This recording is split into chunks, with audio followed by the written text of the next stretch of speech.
Ndugu zangu wa Tanzania, tunaendelea na shughuli za kusherekea celebration za kukaribisha mwaka mpya wa 2025 na kumshukuru Mungu kwa 2024, lakini pia kupanga mipango, na hiyo yote inatokea kwenye cooperative dinner gala ambaye ni kwa ajili ya mkoa wa Dar es Salaam.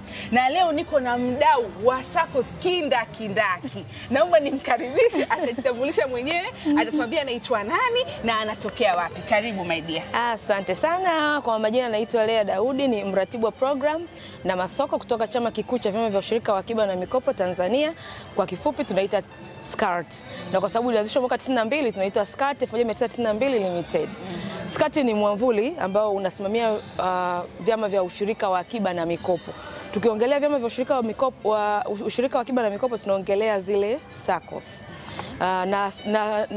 Na SACCOS ni vile vyama vya ushirika wa akiba na mikopo wenyewe. Sasa vina mwamvuli wao ambao ndo SCCART, ambao ndo sisi ambao tunaweza tukawasimamia, ambavyo tunavifanya ni tunafanya utetezi, uzengezi na uwakilishi. Sasa tukisema utetezi, kuna sera kandamizi, kuna maoni ambayo vyama vinatamani viweze kuyakabili, lakini haiwezi kwenda mmoja mmoja. Lazima vifike kwetu ili sisi tuende kwa umoja kuweza kufanya ule utetezi tu. Kwenye sekta ya utetezi tumefanya utetezi mwingi, lakini pia katika uzengezi tunamaanisha, kwenye lugha ya wenzetu wanasema lobbying. Yaani kuna vitu ambavyo SACCOS kama SACCOS mdau hawezi kwenda physically mwenyewe. Tunachokifanya sisi, tukishipata wale wadau tunawasambaza kwa vile vyama vyetu. Lakini tukisema uwakilishi, SACCOS zina mpangilio kwamba kwa mfano sisi hapa ni wanachama wa ACOSCA. ACOSCA ni mwamvuli wa Afrika. SACCOS kwa Afrika nzima, ambao kwa sasa hivi pia mtendaji wa SCCART ni mjumbe wa bodi ya ACOSCA. Kwa hiyo hicho ni kitu kikubwa. Yes, kwamba tumeweza kukua na kipindi kilichopita mwenyekiti wa ACOSCA ni Afrika pia alitoka Tanzania, ambaye ni mama yetu, Mama Somoe. Kwa hiyo unakuta tunakuwa then katika Afrika pia kuna ya dunia inaitwa WOC ambao pia ni wanachama. Kwa hiyo automatic sisi ni wanachama wa ACOSCA, lakini WOC kwa sababu tayari ni wanachama wa ACOSCA. Kwa hiyo ambacho kwenye uwakilishi kwamba hatuwezi Tanzania nzima tukaenda somewhere. Yes. Lakini kwa uwakilishi mwamvuli ndo unafanya uratibu na kila kitu ili kuweza kufanya uwakilishi. Yes. Nimependa kitu kimoja, nilikuwa naongea, kuna meneja nimetoka kuongea naye kwa bandari. Tukawa tunaangalia pale ambako unakuta watu wanataka kulinganisha SACCOS na vyama vingine ama viutaratibu vingine vya fedha, na wakati haviwezi kulingana. Akasema kitu kimoja kwamba SACCOS ina utaratibu, SACCOS ina sheria zake, ina uongozi wake, na ina usimamizi wake. Sasa nimekuja kudhibitisha kwamba tuna vyama vyetu vya SACCOS, lakini tuna huyu SCCART ambaye yeye anakuwa ni nani? Ndo mama, ndo baba mwenyewe, mwamvuli ambao unaziangalia zile SACCOS. Nikisema hivyo nakuwa niko sawa? Upo sawa kabisa. Yes. Kwa hiyo watoto ili waweze kuendelea lazima wawe na mlezi yes, ambaye anaweza kuangalia, hata kuconnect na wadau wetu wa serikali na nini. Mlezi akiwa na nguvu, basi watoto ni lazima watakuwa na nguvu zaidi. Yes. Kwa hiyo ni lazima kuwe na utaratibu kwa kuweza kuviangalia hivi vyama. Na natoka mmekuwepo Lea, mmeanza kuwa active kwenye hili swala. Unaonaje ukuaji wa SACCOS Tanzania na huo usimamizi wenu, ulezi wenu? Mtoto wenu, hivi SACCOS zinakuwa zinadumaa? Kwa sasa zinakuwa. Natoka sheria ya huduma ndogo za fedha mwaka 2018 ilivyokuwa imeanza kuapply pamoja na kanuni yake 2019, SACCOS zimekuwa kwa kasi na kuona zile SACCOS hai.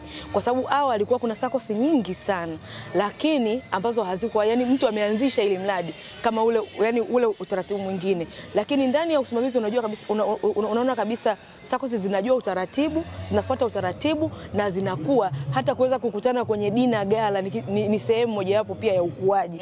Kwamba sisi tumekuwa tunaweza tukafanya shughuli nyingine kama wengine wanavyofanya. Sio tu tuna base kwenye ile business as usual. Kwa hiyo ukuaji upo, na hata sisi Skati pamoja na kwamba ni mama, lakini pia tunajifunza kwa SACCOS nyingine, tunajifunza kwa taratibu mwingine. Kwa hiyo unakuta pia mzazi anazidi kuwa bora zaidi na SACCOS zinazidi kuwa bora zaidi. Yes. Kwa sababu malezi hayana mbabe. Kwa hiyo hata sisi katika ukawaida wa kulea watoto tunajifunza. Yaani mtoto wako lakini anakufunza namna ya kulea. Kwa hiyo pia Skati mnaendelea kujifunza sana kutoka kwenye SACCOS zetu. Okay. Asante Lea. Lakini kwa kwenda kumalizia, kwa sababu umekaa katika sehemu fulani hivi kama unaangalia and then unaangalia SACCOS zinaendaje, unapima, unafanya nini? Naomba utuambie kwa Mtanzania ambaye bado ana doubt, bado hana uhakika na SACCOS. Anaona kama ni stories za jaba, wenyewe wanasema ni story fulani za jaba hivi za kufikirika. Unawaambia nini ambao wana miss huko nje? Kwanza naambia kwamba tunatamani ofisi ambazo zina maudhui sawa ziwe na SACCOS moja yenye nguvu. Lakini pia wale ambao ni jamii ambao iko eneo fulani wasiache kuwa na SACCOS. SACCOS ni rahisi sana. Tukisema mtaji milioni 10 mkajiunganisha, ni mtaji mdogo sana wa kuweza kufuata. Lakini wale zile SACCOS ndogo pia zisione tabu kujiona sisi ni wadogo, zinaweza zikaunganika zikawa ni SACCOS moja yenye nguvu. Tumejifunza kutoka nje. Nje kuna SACCOS ambazo ni chache lakini zenye nguvu na ni bora. Sio tu Afrika, duniani. Lakini unakuta ni labda SACCOS ya walimu ndio inaongoza Afrika. Inaongoza Afrika. Hiyo SACCOS ya walimu iko Kenya. Kwa hiyo unakuta walimu wote wameungana. Lakini tukija kwetu tunakuta SACCOS ya walimu wilaya fulani hazikui. Kwa hiyo ambacho tunahamasisha kuanzisha SACCOS, lakini pia kuungana pale unapoona kwamba mmeshindwa. Nasema if you can't compete with them, just join them. Okay. Yes. Na nachokumbuka kwa sababu nimehudhuria mikutano kadhaa ya SCCULT na huwa mara nyingi naona wimbo wenu ni kwamba hata vyama vikubwa viwabebe wadogo. Kuna kitu hakiwezekani kwa wadogo, sijui mifumo, angalieni jinsi ya kuwasaidia. Angalieni jinsi ya sijui mmekoma kimtaji. Kwa hiyo kwa kweli nashukuru SCCULT ina play part, na unaona kwa sababu inaleta ule umoja. Kwa hiyo mimi napenda kukushukuru kwa muda wako. Kama una changamoto za kuambia kuhusu mambo ya ushirika, naomba uongee na Watanzania. Asante sana jamani. Ushirika kwanza ni mtamu. Kwanza kitu chenyewe kinaitwa ushirika. Kwa hiyo ukisema ushirika, mnakutana na watu tofauti. Sio tu kukutana. Ushirika unafanya umoja, lakini ushirika unafanya kujifunza. Ushirika unafanya kujali jamii. Tuna misingi yetu 7. Kwa hiyo unakuta ukiwa ndani ya ushirika na ukawa makini, basi utaupenda, utaufanya kwa uzuri na utakuwa balozi mzuri wa ushirika. Kwa karibuni kwenye ushirika, hasa wa akiba na mikopo au tunaita ushirika wa kifedha. Ni bora, lakini pia ni imara, lakini pia utakutoa sehemu ambayo upo nyuma, na ushirika unaondoa umaskini. Asante sana. Asante Lea, uwasalimie SCCULT. Sikia salamu zetu, ambao tunashukuru na waendelee kutulea. Hataki kudumaa. Nataka tukue. Hamwezi kudumaa, na nyinyi tunashukuru, ni wadau wetu wazuri sana. Asante sana. Asante Lea. God bless you.